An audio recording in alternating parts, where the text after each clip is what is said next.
Partnership ഫോമിൻ്റെ legal status എങ്ങനെയാണ്?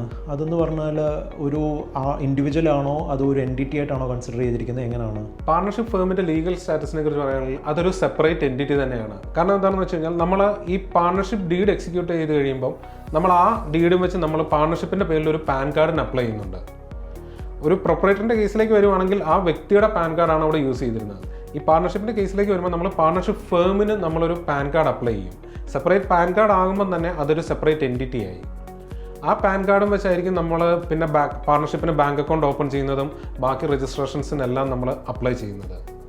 ഇനിയിപ്പം partnership ഫേമിൻ്റെ രജിസ്ട്രേഷനിലേക്ക് നമ്മൾ വന്നു കഴിഞ്ഞാൽ അത് മാൻഡേറ്ററി അല്ല, ബട്ട് സ്റ്റിൽ നമുക്ക് രജിസ്റ്റർ ചെയ്യാം. രജിസ്ട്രേഷൻ ഓപ്ഷണലാണ്. ഇപ്പം കേരളത്തിൽ ആണ് നമ്മൾ ഒരു പാർട്ണർഷിപ്പ് ഫോം ചെയ്യുന്നതെങ്കിൽ നമുക്ക് ട്രിവാൻഡ്രത്താണ് നമ്മുടെ രജിസ്ട്രാർ ഓഫ് ഫേംസ് വരുന്നത്. രജിസ്ട്രാർ ഓഫ് ഫേംസ് എന്ന് പറയുന്ന സ്റ്റേറ്റ് ഗവൺമെൻറ് കീഴിൽ വരുന്ന ഒരു അതോറിറ്റി ഉണ്ട്. ആ അതോറിറ്റിയാണ് പാർട്ണർഷിപ്പ് ഫേമിന് രജിസ്ട്രേഷൻ നമുക്ക് നൽകുന്നത്. അപ്പം ഈ ഡീഡ് എക്സിക്യൂട്ട് ചെയ്യുന്ന, ഇപ്പം ഞാൻ ഇന്നൊരു ഡീഡ് എക്സിക്യൂട്ട് ചെയ്തു എന്ന് നോക്കുക, അല്ലെങ്കിൽ ഇന്നൊരു പാർട്ണർഷിപ്പ് ഞാൻ ഫോം ചെയ്തു, എനിക്ക് ഇന്ന് തന്നെ അത് രജിസ്റ്റർ ചെയ്യണമെന്നില്ല. എപ്പോൾ വേണമെങ്കിലും, ഭാവിയിൽ എപ്പോൾ വേണമെങ്കിലും നമുക്ക് പാർട്ണർഷിപ്പ് രജിസ്റ്റർ ചെയ്യാം. പക്ഷേ അതിൻ്റെ ഡേറ്റ് ഓഫ് ഫോർമേഷൻ എന്ന് പറയുന്നത് ആ സ്റ്റാമ്പ് പേപ്പറിൽ പറഞ്ഞിട്ടുള്ള ഡേറ്റ് എന്നാണോ ആ ഡേറ്റ് ആയിരിക്കും ഇതിൻ്റെ ഈ ഫോർമേഷൻ ഡേറ്റ് എന്ന് പറയുന്നത്.